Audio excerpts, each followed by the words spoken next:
ধানবাদ নামটি শুনলেই আমাদের মনের মধ্যে যেটি সবথেকে প্রথমে আসে সেটি হলো কলিয়ারি।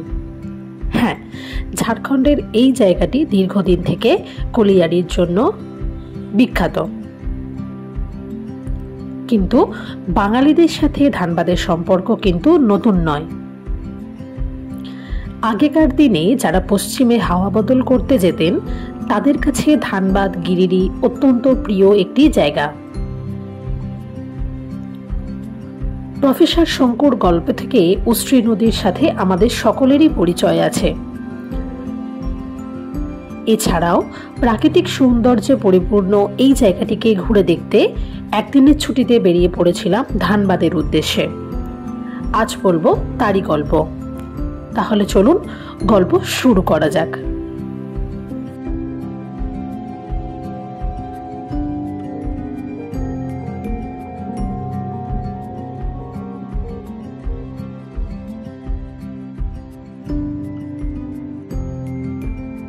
ট্রাভেল কম্পাসের আরও একটি নতুন গল্পে আমি প্রগতি আপনাদের সকলকে স্বাগত জানাই।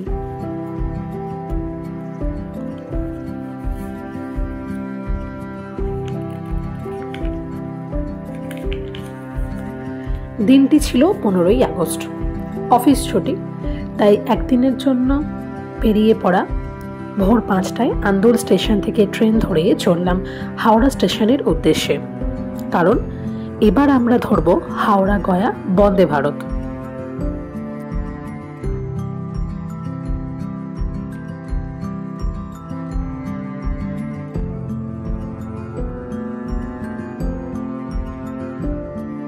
হাওড়া থেকে ছাড়ার সময় সকাল 6:45।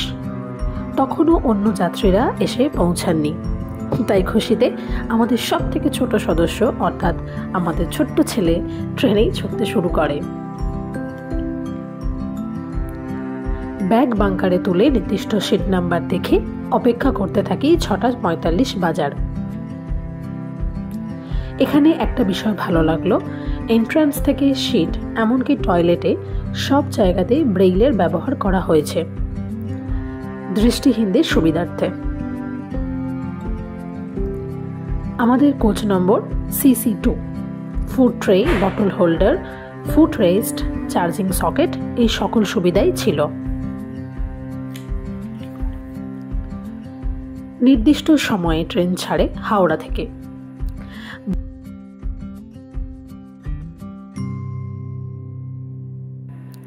বালি ছাড়ানোর পর থেকেই চোখে পড়ল সবুজের সমারোহ। এটি ছিল আমাদের প্রথমবার বন্দে ভারত যাত্রার অভিজ্ঞতা। কোচের এন্ট্রান্স ডোরের পাশে থাকা ডিসপ্লেতে কোন কোন স্টেশনে ট্রেনটি দাঁড়াবে, ট্রেনের গতিবেগ কত, পরবর্তী স্টেশনের থেকে দূরত্ব কত, এই রকম বিভিন্ন ইনফরমেশন দেওয়া আছে, যেটি যথেষ্ট হেল্পফুল। এর আগে 2023-এ কার্শিয়াং ট্যুরের সময় হাওড়া NJP বন্দে ভারতের টিকিট বুকিং করা হয়, কিন্তু দুর্ভাগ্যবশত সেই সময় এই ট্রিপ ক্যান্সেল করতে হয়।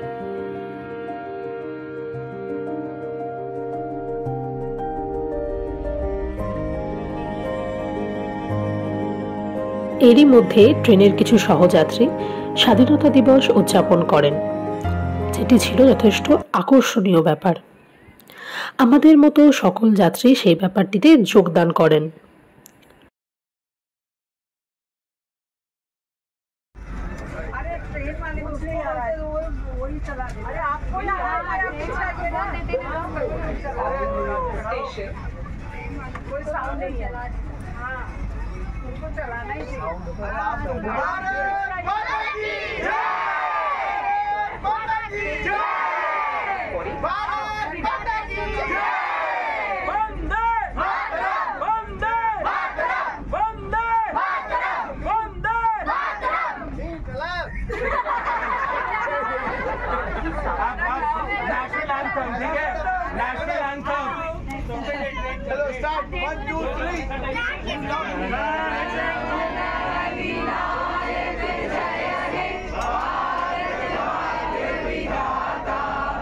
पंजाब सिंध गुजरात मराठा द्राविड़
সঠিক সময়ে ট্রেন আমাদের গন্তব্যে পৌঁছে রওনা দেয় তার গন্তব্যের উদ্দেশ্যে।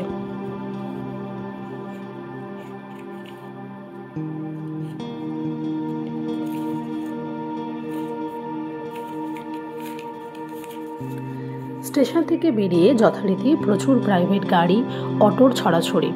চাইলে এখানে এসে দরদাম করে গাড়ি বা অটো বুক করতে পারেন। আমরা পূর্ব নির্ধারিত গাড়ি নিয়ে বেরিয়ে পড়লাম সাইট সিইং এর উদ্দেশ্যে।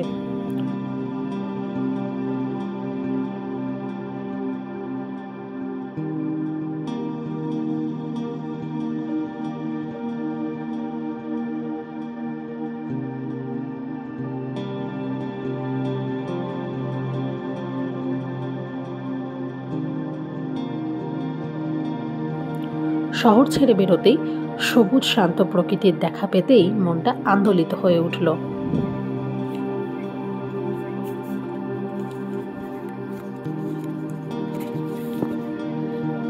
এই সবুজ প্রকৃতি, ফাঁকা পিচের রাস্তা, দূরে পাহাড়ের উঁকি, এই সকল দৃশ্যপট বারবার মনে করিয়ে দিচ্ছিল এই ট্যুরের 1 মাস আগেই ঘুরে আসা ঝাড়গ্রাম ট্যুরের স্মৃতিকে। চাইলে 2 দিনে ঝাড়গ্রাম ভ্রমণের গল্পগুলি দেখতে পারেন। ডেসক্রিপশন ও আই বাটনে এর লিঙ্ক দেওয়া রইল।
পথে একটি ধাবা থেকে ব্রেকফাস্ট সেরে নিয়েছিলাম। রাস্তার ধারে এরকম প্রচুর বহু দোকান আছে যেখান থেকে ব্রেকফাস্ট, লাঞ্চ সবকিছুরই ব্যবস্থা রয়েছে।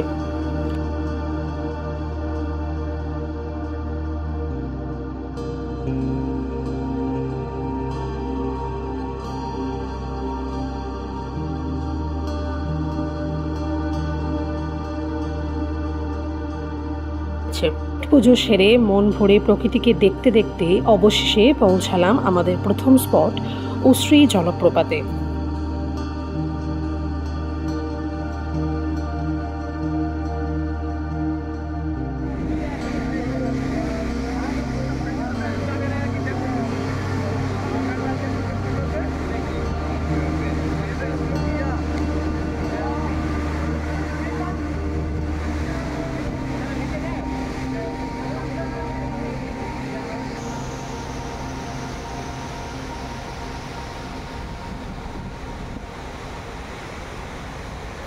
গাড়ি থেকে নামার পর থেকেই জলের ভীষণ গর্জন শোনা যাচ্ছিল, কিন্তু জলপ্রপাতের কাছে যেতেই সেই গর্জন আরও প্রবল রূপ ধারণ করে।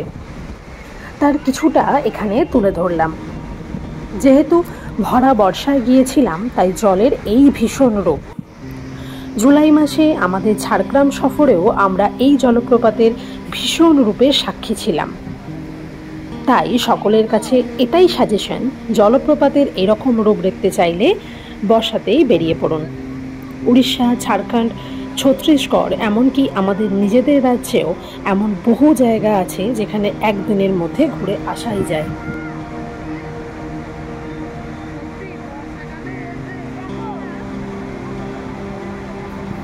বেশ কিছুটা সময় এখানে কাটিয়ে প্রচুর ছবি তুলে চললাম পরের গন্তব্যের উদ্দেশ্যে।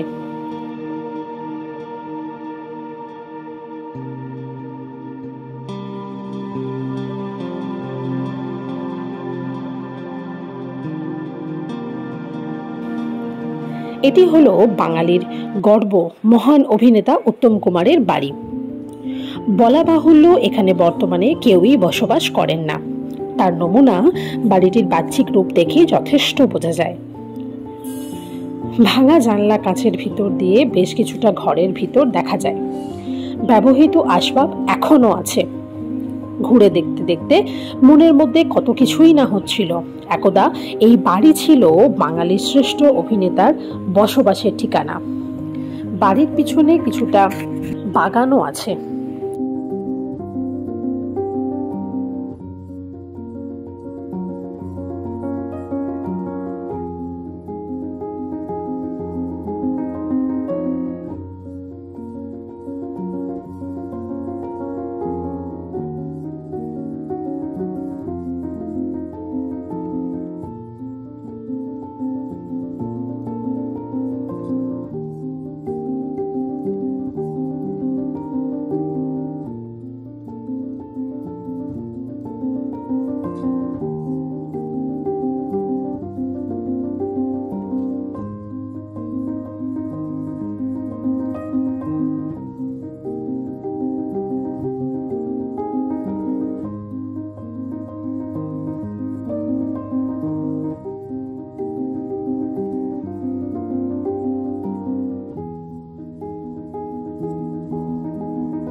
এর পাশেই রয়েছে তোপচাঁচি লেক। এখানে কিন্তু গাড়ির এন্ট্রি ফিস রয়েছে 100 টাকা। লেক, দূরে পাহাড়, সামনে বিস্তীর্ণ লেকের শোভা মনকে মুগ্ধ করবেই। লেকের পাশ দিয়ে রাস্তা চলে গেছে। লেক বরাবর সেই রাস্তা দিয়ে বেশ কিছু দূর হেঁটেও আসা যায়।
দিতে গিয়েছিলাম রামরাজ মন্দির দর্শনে।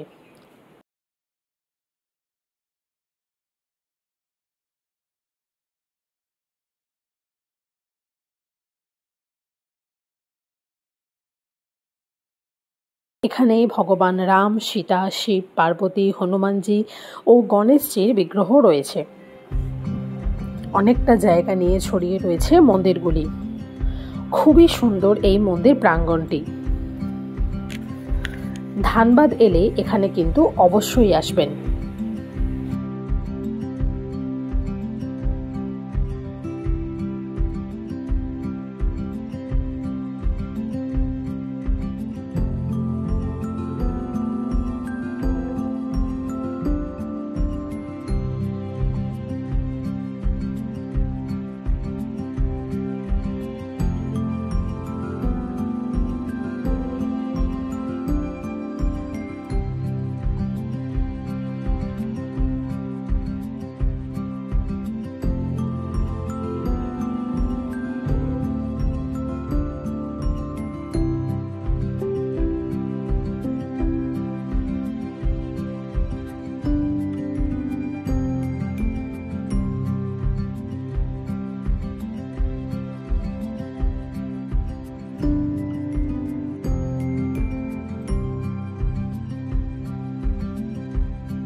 এরপরে পৌঁছে গেলাম আমাদের লাস্ট স্টপ ভাতিন্ডা জলপ্রপাতে। বিস্তীর্ণ জলরাশির বয়ে চলা এক অপরূপ দৃশ্যপট রচনা করে। এখানে জলপ্রপাতের উচ্চতা খুব বেশি নয়, এর বৈশিষ্ট্য হলো এর চওড়ায়।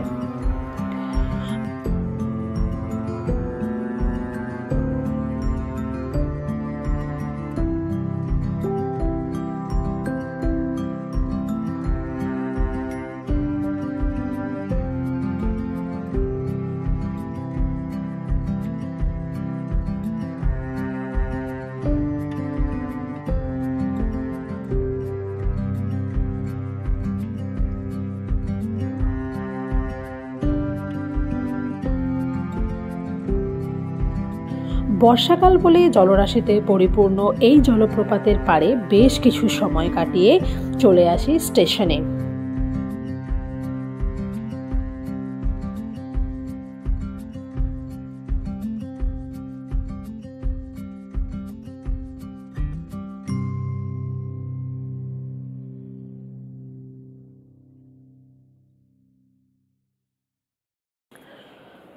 সঠিক সময়ে হাওড়া গয়া বন্দে ভারত স্টেশনে এসে পৌঁছায়।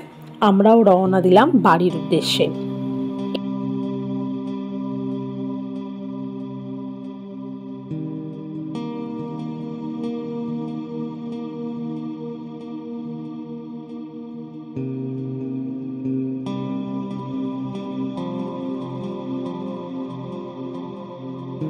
এই ছিল আমাদের একদিনের ধানবাদ ভ্রমণ।